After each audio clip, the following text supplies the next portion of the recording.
Bienvenidos a La Huella del Crimen, un día más. Esta vez vamos a hablar sobre el caso de Diana Kerr, una joven cuya vida fue arrebatada de forma cruel y que puso en alerta a la sociedad sobre la violencia contra las mujeres. También hablaremos, cómo no, de José Enrique Abuin, conocido como El Chicle, el hombre condenado por este terrible crimen. Analizaremos los hechos, la investigación, el juicio y las repercusiones sociales y judiciales que dejó esta historia. Acompáñame para recordar un crimen que no dejó indiferente a nadie. Para abordar esta historia tenemos que retrotraernos al 22 de agosto de 2016 y situarnos en A Pobra do Caramiñal, un pequeño municipio gallego costero de unos 9.500 habitantes, cifra que se multiplica por 2 e incluso por 3 en verano. Estamos en una pequeña localidad pesquera, tranquila durante prácticamente todo el año, pero muy animada en agosto por las fiestas patronales y la gran afluencia de veraneantes.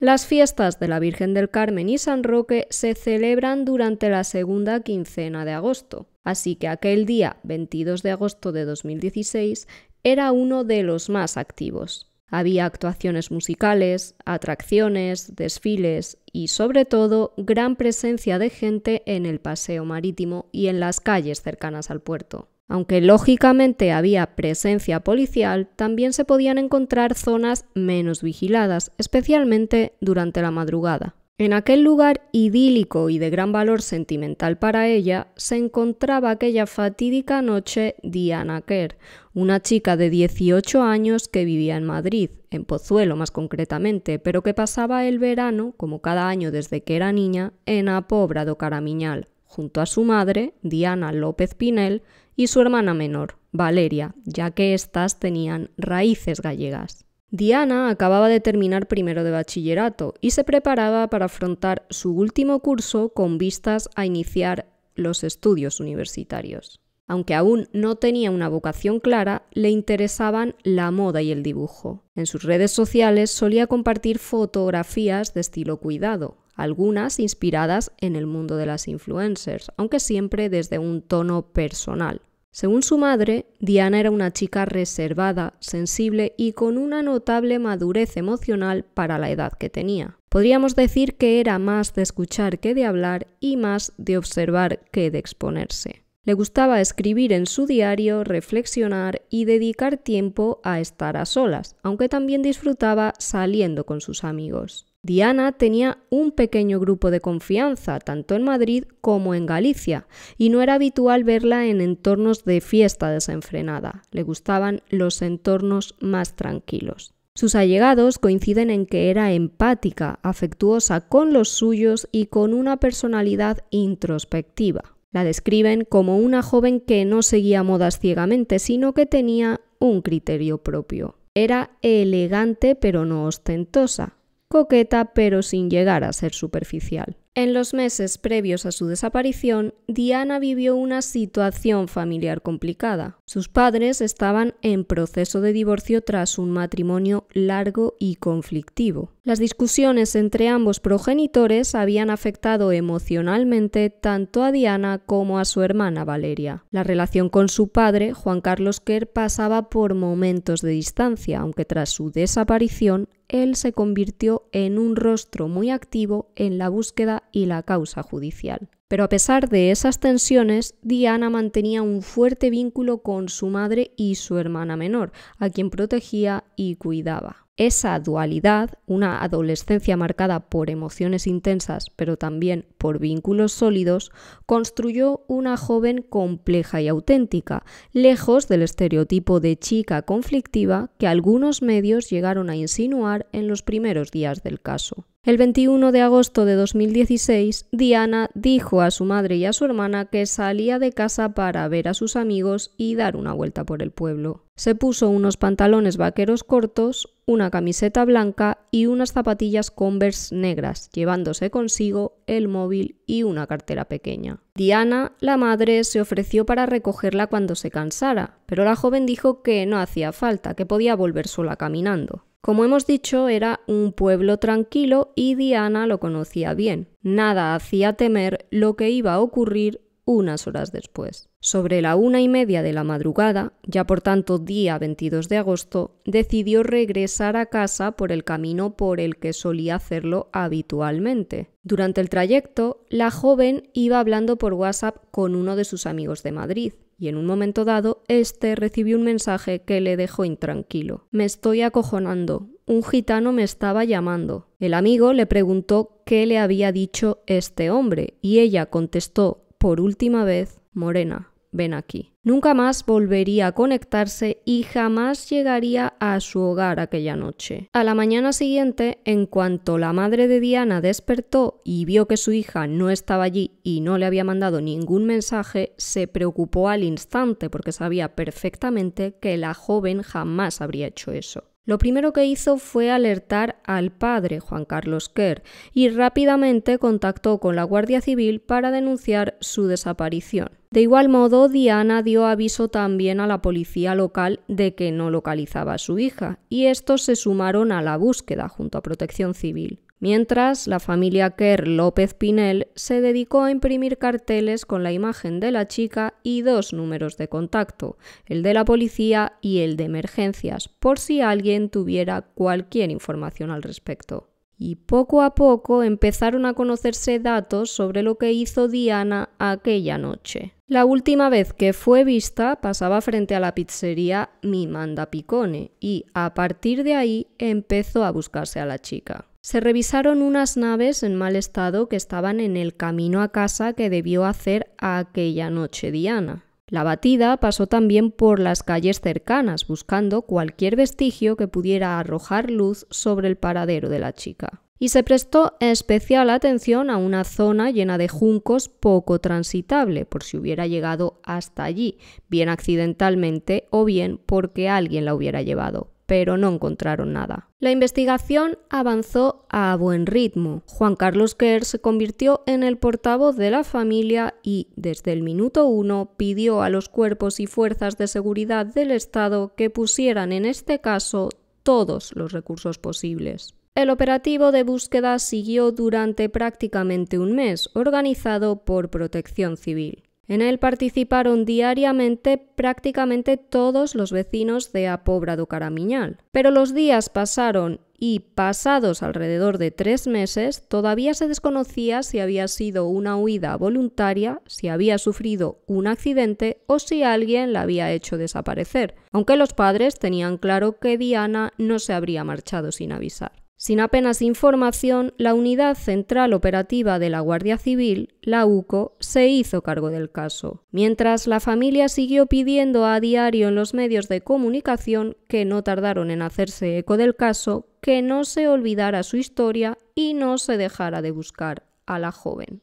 No había pistas sobre Diana, como hemos dicho. Su móvil dejó de dar señal en un momento de la madrugada y, por tanto, la benemérita tuvo que trazar un radio en el que presumiblemente podría haberse perdido la pista a la chica. De igual modo, trazaron el perfil de la persona que podría haber intervenido en la desaparición. Creían que alguien con antecedentes y que conociera la zona podría estar involucrado. Uno de los primeros nombres sobre la mesa fue el de José Enrique Abuín, alias El Chicle, un conocido para los investigadores, ya que había estado en prisión años atrás, condenado por la denominada Operación Piñata, en la que se decomisaron 19 kilos de sustancias estupefacientes en el año 2007. José Enrique, según apuntaron los policías que trataron con él en su día, era una persona inestable, un poco excéntrica, incluso fantasiosa. Trabajó durante un tiempo en un taller, pues le gustaba la mecánica y se dedicaba a ello de manera profesional. Tenía infracciones administrativas por temas de tráfico. Ir al límite al volante era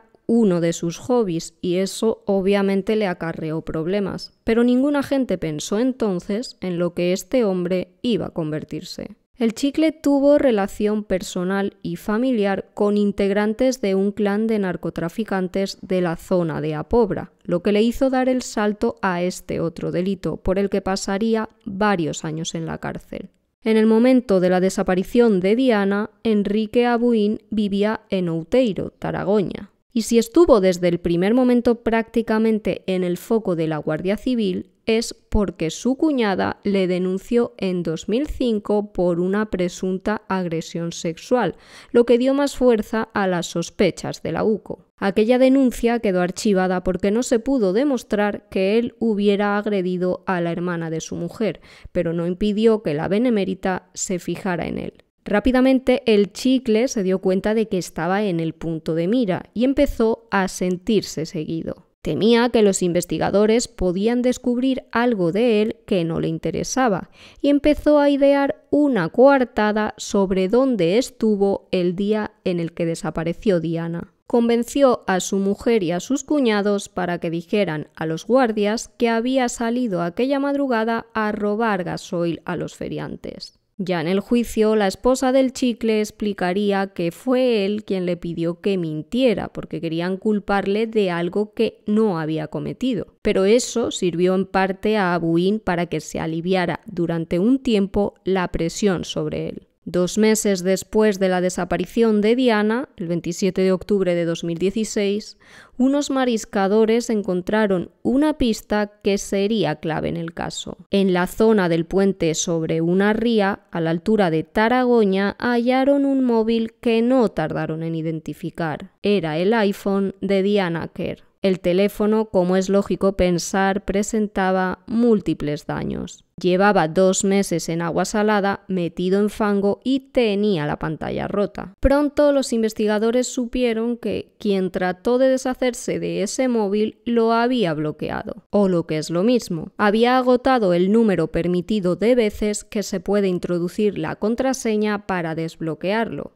lo cual invitaba a pensar, por si alguien aún tenía dudas, que Diana no había huido de forma voluntaria, sino que alguien la había hecho desaparecer. La Guardia Civil pudo cotejar los movimientos que hizo el móvil de la joven aquella madrugada del 22 de agosto y comprobó que hubo otro terminal que, en paralelo, realizó el mismo recorrido a la misma hora.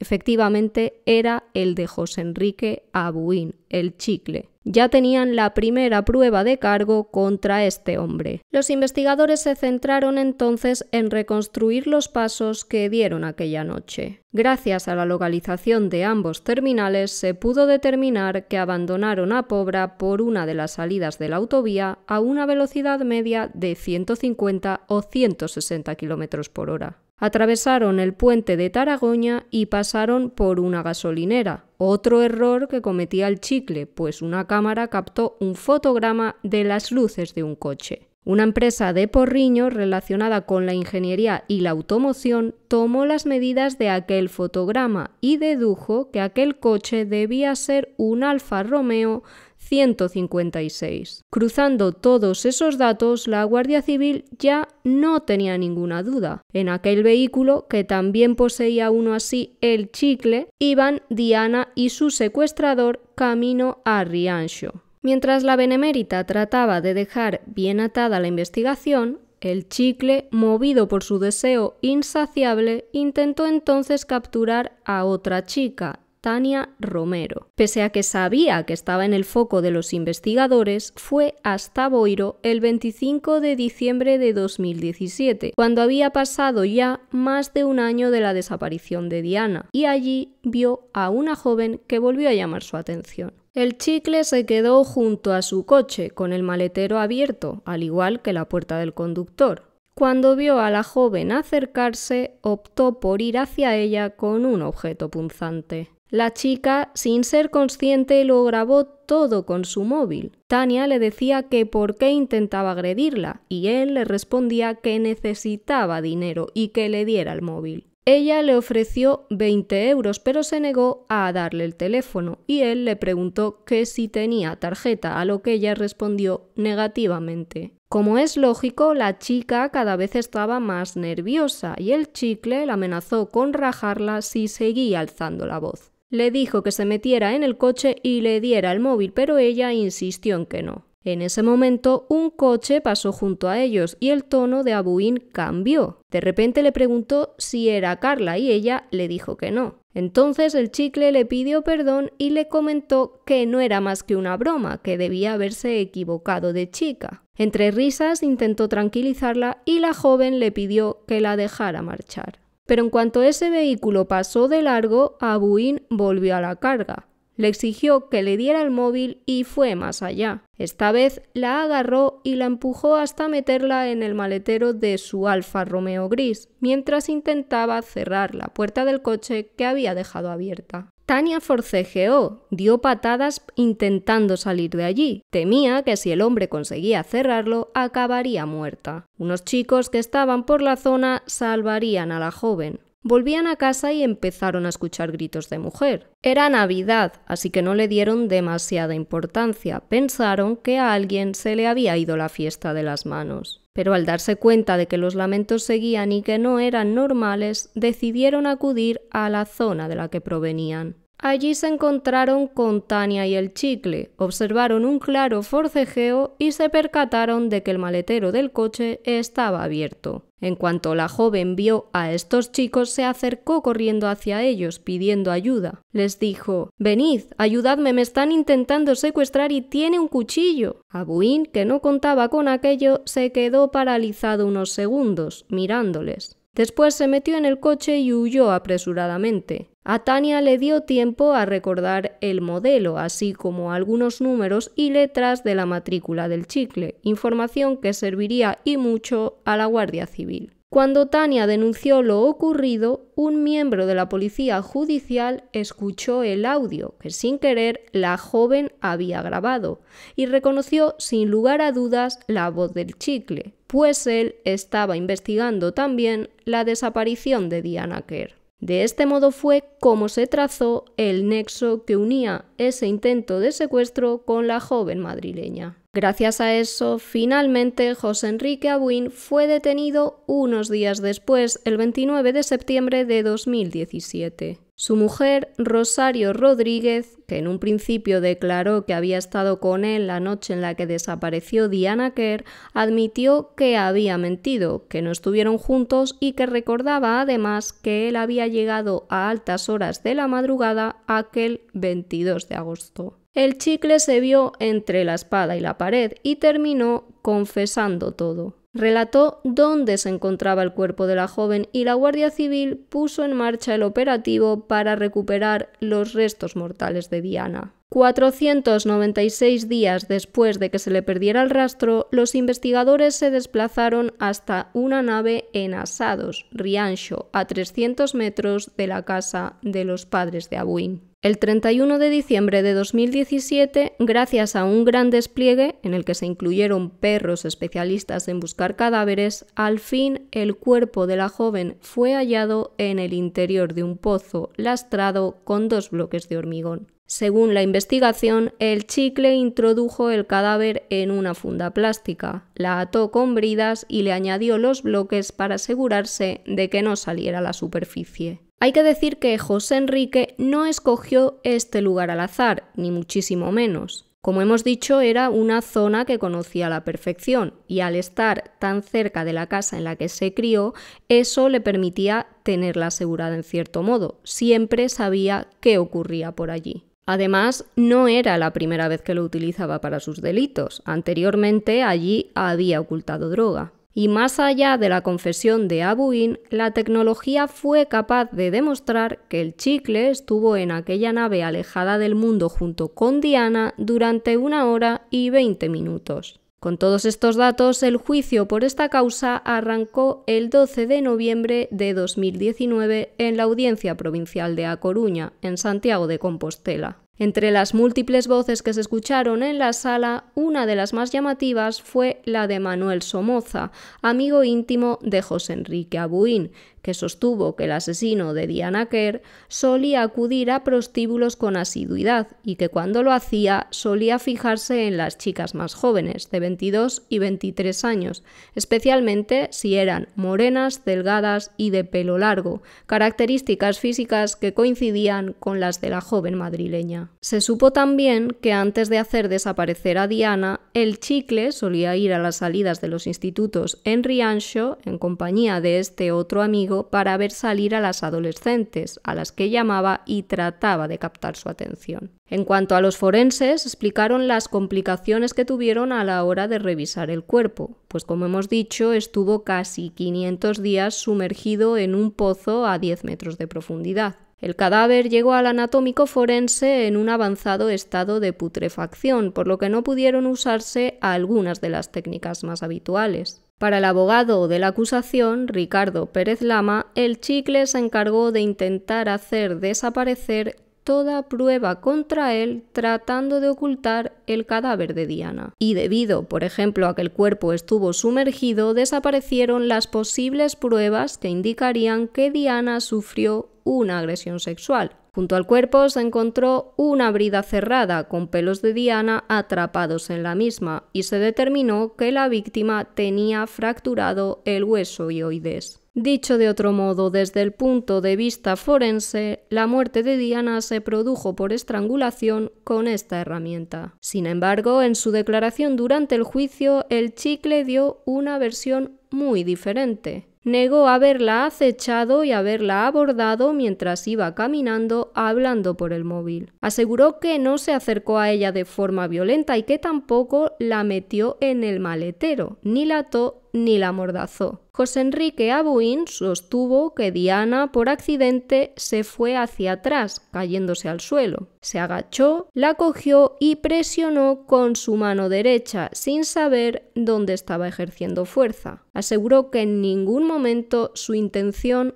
era matarla. En cuanto al intento de agresión a Tania, la otra chica a la que abordó en plena calle, dijo que ese día fue a sustraer gasoil. Vio un coche que le interesaba y se bajó de su vehículo. En aquel momento se encontró de frente con su víctima. Explicó que como necesitaba dinero, le pidió el móvil, nada más. No reconoció que su intención con ella era repetir lo que meses atrás había hecho con Diana Quer. Pero los argumentos del chicle no convencieron a nadie, en especial a la familia de Diana Quer, que pidió para él la prisión permanente revisable. La acusación sostenía que Abuin abusó sexualmente de la víctima y, para tapar esta agresión, la asesinó y ocultó posteriormente su cadáver, por lo que merecía la pena máxima. Finalmente, el jurado popular declaró al chicle el 30 de noviembre de 2019 culpable de rapto, asesinato y agresión sexual. El 17 de diciembre, la audiencia provincial lo condenó a prisión permanente revisable,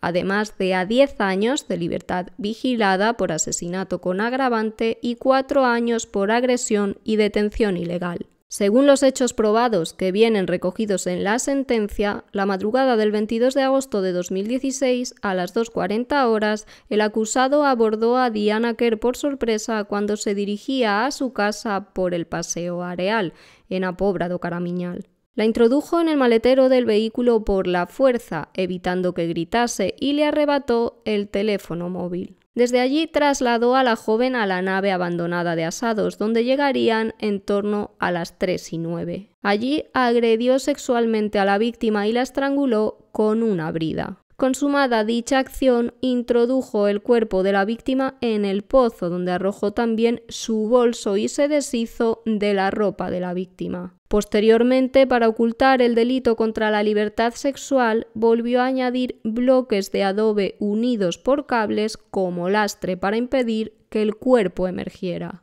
La defensa de Abuin recurrió contra la sentencia del Tribunal Superior de Justicia de Galicia, que a su vez había ratificado la dictada por el Tribunal del Jurado de la Audiencia Provincial de A Coruña. El Supremo finalmente confirmó la condena a prisión permanente revisable y se ratificó, además, una pena adicional de 4 años y 1 día de prisión por los delitos de detención ilegal y agresión sexual en concurso medial. En ambos casos se apreció la circunstancia atenuante de confesión. De igual modo, la sentencia del Supremo ratificó las indemnizaciones de 130.000 euros para cada uno de los padres de Diana Quer y 40.000 para su hermana. A José Enrique Abuin además se le prohibió aproximarse a los familiares de la víctima a una distancia inferior a 1000 metros y de comunicarse con ellos por cualquier medio durante la duración de la pena y los 10 años posteriores a la conclusión de la misma. Actualmente el chicle se encuentra en la prisión de Alhama, en Pontevedra.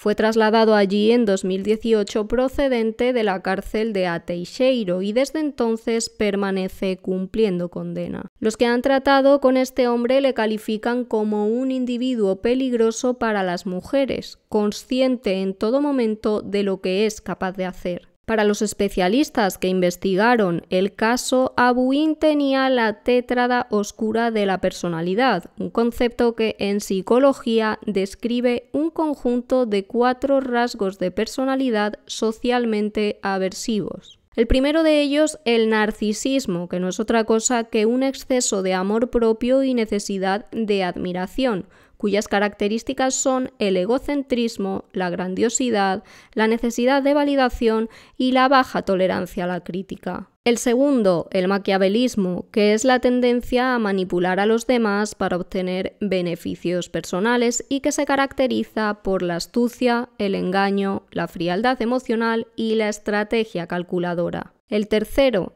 la psicopatía, aquel patrón de insensibilidad emocional, impulsividad y falta de remordimiento que lleva consigo falta de empatía, impulsividad, irresponsabilidad y conducta antisocial. Y, por último, el cuarto rasgo es el sadismo, o lo que es lo mismo, el placer al causar daño físico o psicológico a otros disfrutando del sufrimiento ajeno, ejerciendo crueldad gratuita y agrediendo de forma activa. Un crimen doloroso que conmocionó a toda España y que no solo expuso la vulnerabilidad y la violencia a la que muchas mujeres se enfrentan, sino también la dedicación de las fuerzas de seguridad para esclarecer los hechos. La sentencia firme y el proceso judicial nos recuerdan la importancia de seguir luchando contra la violencia y proteger a las víctimas. Que el caso de Diana Quer sirva al menos para que ninguna otra joven tenga que sufrir lo que ella sufrió aquel 22 de agosto de 2016.